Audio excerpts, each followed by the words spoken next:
He could be different, she thought. The bus ticket would stay good, maybe forever. They weren't expecting her up home on the reservation. She didn't even have a man there, except the one she'd divorced, Gordy. If she got desperate, he would still send her money. So she went on to the next bar with this man in the dark red vest. They drove down the street in his Silverado pickup. He was a mud engineer. Andy. She didn't tell him she'd known any mud engineers before, or about that one she'd heard was killed by a pressurized hose. The hose had shot up into his stomach from underground.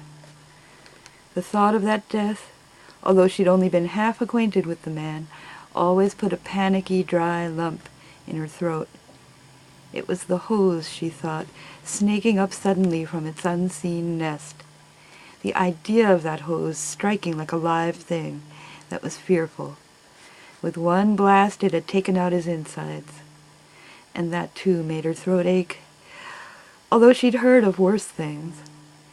It was that moment, that one moment of realizing you were totally empty.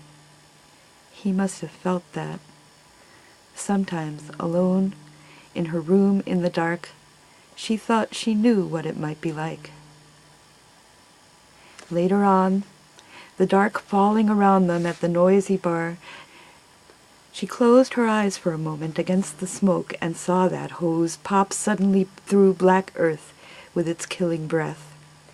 "Ah," she said, surprised, almost in pain. "You got to be." "I got to be what, honeysuckle?" He tightened his arm around her slim shoulders. They were sitting in a booth with a few others, drinking angel wings. Her mouth, the lipstick darkly blurred now, tipped unevenly toward his. "You got to be different," she breathed. It was later still that she felt so fragile. Walking toward the ladies, she was afraid to bump against anything because her skin felt hard and brittle, and she knew it was possible in this condition to fall apart at the slightest touch.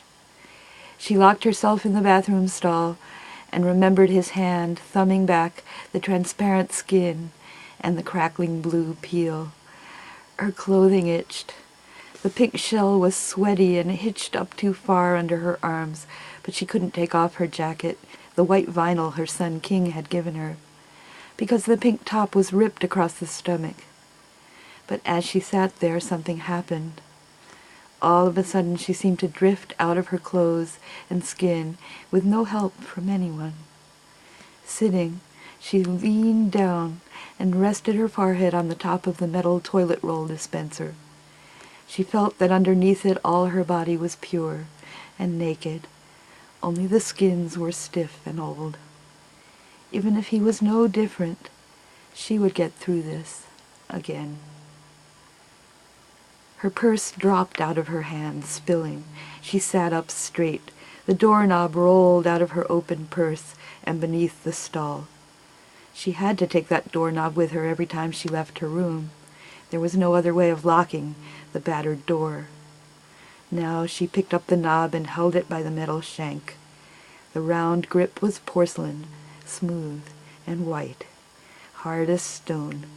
She put it in the deep pocket of her jacket, and holding it, walked back to the booth through the gathering crowd.